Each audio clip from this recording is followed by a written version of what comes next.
Praise the lord. యేసుక్రీస్తు వారి ఘనమైన నామమున మీకు శుభం తెలియజేస్తా ఉన్నాను. యెషయా గ్రంథము 41వ అధ్యాయము 16వ వచనము. నీవు యెహోవాను బట్టి సంతోషించుదువు. మనం యెహోవాను బట్టి సంతోషించాలి. మన దేవుని బట్టి మనం సంతోషించాలి. మన రక్షకుని బట్టి మనం ఆనందించాలి. మన విమోచకుని బట్టి మనం హర్షించే వారికి ఉండాలని దేవుని యొక్క ఉద్దేశం. చాలాసార్లు మనము మన దగ్గర ఉన్న జ్ఞానాన్ని బట్టి సంతోషిస్తాం, మన దగ్గర అందాన్ని బట్టి సంతోషిస్తాం, మన దగ్గర ధనం ఉంటే సంతోషంగా ఉంటాం అనుకుంటాం, మన దగ్గర అన్నీ ఉంటే సంతోషంగా ఉంటాము అనుకుంటాం.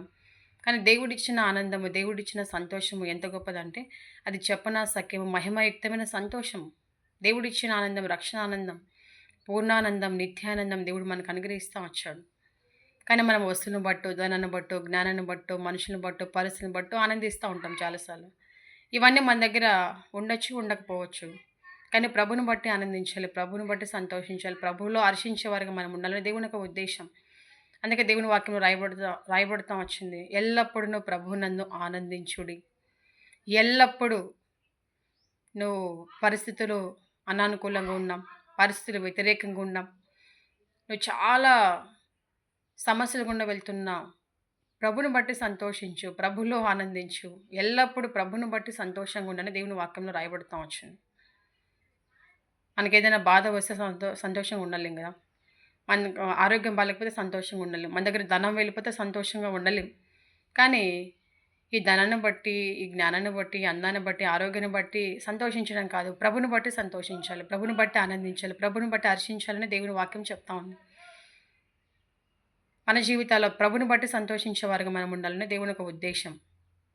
నువ్వు ఎలాంటి సిచ్యువేషన్లో ఉన్నా, ఎలాంటి పరిస్థితిలో ఉన్నా, ఎలాంటి దీనస్థితిలో ఉన్నా ప్రభుని బట్టి సంతోషించు, ప్రభులో ఆనందించు, ప్రభులో హర్షించు. ఈ సంతోషము ఏది నీ యొద్ద నుండి తీసివేయలేనిది దేవుడిచ్చిన సంతోషం, దేవుడిచ్చిన ఆనందం. మన జీవితాల్లో ప్రభుని బట్టి సంతోషించేవారుగా ఉండాలని దేవుని యొక్క ఉద్దేశం. అన్నీ కోల్పోయావా?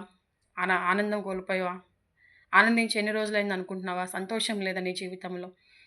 అన్నీ కోల్పోయాను, నా దగ్గర ధనాన్ని కోల్పోయినా, జ్ఞానాన్ని కోల్పోయినాను, అందాన్ని కోల్పోయినా, ఆరోగ్యాన్ని కోల్పోయినాను, ఎంటీగా ఉన్నాను అనుకుంటున్నావా? దేవుడిచ్చిన ఆనందము, నిత్య ఆనందము, శాశ్వత ఆనందము, రక్షణ ఆనందము, చెప్పనా సఖ్యం, మహిమాయుక్తమైన ఆనందాన్ని ప్రభు మనకి ఇచ్చాడు. ఈ ఆనందము ఈ వస్తువులు, ఈ మనుషులు, ఈ పరిస్థితులు మన దగ్గర నుంచి తీసివేయలేని ఆనందం ప్రభు మనకి ఇచ్చాడు. కాబట్టి ప్రభుని బట్టి ఆనందించి, ప్రభుని బట్టి సంతోషించాలని దేవుని యొక్క ఉద్దేశం. భక్తుడైన హబక్కుకు చెప్తా వచ్చాడు, అంజూరపు చెట్లు పోయకుండినా, ద్రాక్ష చెట్లు ఫలింపకపోయినా, శాలలో పశువులు లేకపోయినా, నా రక్షణకర్తని నా దేవుని నేను సంతోషించదనని. ఇవన్నీ కాదు, వీటిని బట్టి నేను సంతోషించలేదు, నా రక్షకుడైన నా దేవుని బట్టి, నా రక్షకుని బట్టి, నా విమోచకుని బట్టి నేను సంతోషిస్తున్నాను చెప్తా ఉన్నాడు. చాలాసార్లు ఒకవేళ మన దగ్గర ఉన్న అంజూరపు చెట్లు పోయకపోతే, ద్రాక్ష చెట్లు ఫలింపకపోతే, శాలలో పశువులు లేకపోతే మనము బాధపడి ఏడ్చి దుఃఖపడతామేమో.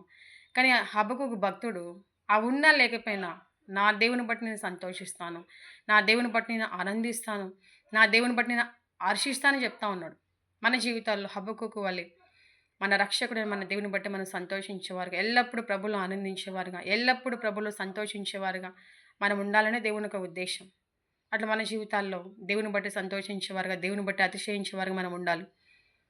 యెహోవాను బట్టి సంతోషించాలి, యెహోవాను బట్టి హర్షించాలి, యెహోవాను బట్టి ఆనందించేవారుగా మనం ఉండాలని దేవుని యొక్క ఉద్దేశం. దేవుని ప్రజలముగా దేవుని బట్టి సంతోషించినట్లయితే మన దగ్గర ఏమున్నా లేకపోయినా మన సంతోషాన్ని మన ఇద్దరు నుండి ఎవరు తీసివేయలేనిది దేవుడిచ్చిన ఆనందము, శాశ్వత ఆనందం, నిత్యానందం. అది చెప్పనాసక మహిమయుక్తమైన సంతోషాన్ని ప్రభు మనకి ఇచ్చాడు. ఈ సంతోషం మన దగ్గర నుంచి ఎవరు తీసివేయలేనిది. అట్లా ప్రభువులో ఆనందించి, ప్రభువులో సంతోషించే వారికి మనం ఉండినట్లుగా దేవుని కృప మనకు సహాయం చేసి నడిపించునుగాక. ఆమేన్.